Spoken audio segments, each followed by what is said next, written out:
هاي، رمضان كريم عليكم، كل سنة وانتم طيبين.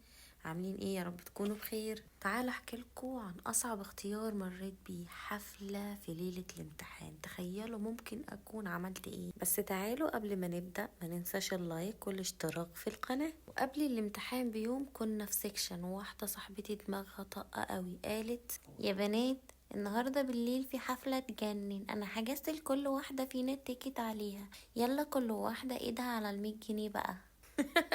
100 جنيه بحالها؟ طيب هتاخديها حتة واحدة بقى ولا على مراحل؟ ما علينا يا ستي، اكيد هنروح معاكي وش طبعا. وعلشان الحفلة طلعنا بدري قوي من السكشن، من العصر تقريبا. يلا بقى احكي لي عن الحفلة بالتفصيل، انا متحمسة اعرف كل حاجة عنها. تحكي لك ايه؟ ده احنا يا دوب نروح نجهز للحفلة. انت مش شايفة الساعة كام دلوقتي ولا ايه؟ وبعد ما روحنا السكن احنا نسينا ان بكرة علينا امتحان يا كوكي، هنعمل ايه؟ ايه ده بكرة علينا امتحان. الو. ايوه يا بنتي، انتي نسيتي ان بكرة علينا امتحان؟ هنعمل ايه دلوقتي؟ وده كمان امتحان نظري، يعني لازم نذاكر.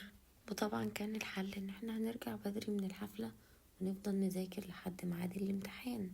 وبعدين هعمل ايه؟ كان لازم امشي ورا كلام المجانين دول. يا كوكي خلاص لقينا حل. ايه بقى؟ ولما عرفت الحل فرحت جدا عشان كان ليها مزاج تروح الحفلة. اخدنا عربية واحدة صاحبتنا عشان نروح بيها الحفلة، وكوكي ما بطلتش زن طول الطريق عايزة تسمع اغاني. وبدأت الحفلة والناس كلها مزقططة. في عز ما احنا مبسوطين فريدة غرقت لبس كوكي وهي بتتنطط، ولا هي حاسة. سوري.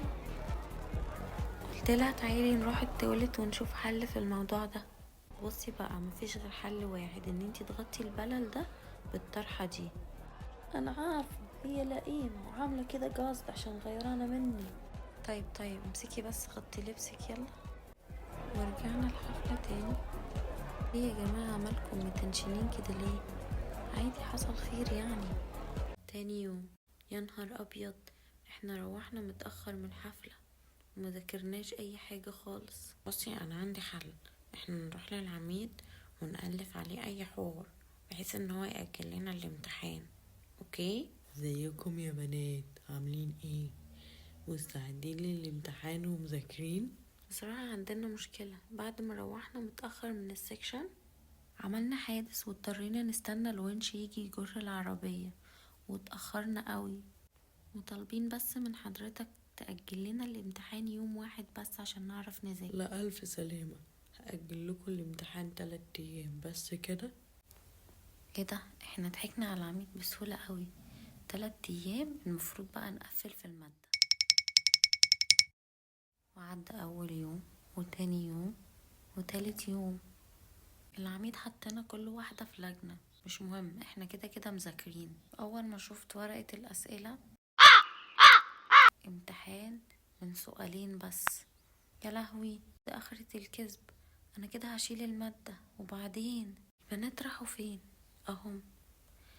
اجلتوا الامتحان كويس، يا رب تكونوا مبسوطين. اقول لابويا ايه؟ كذب وحفلة وشيلت المادة كمان. يا لهوي.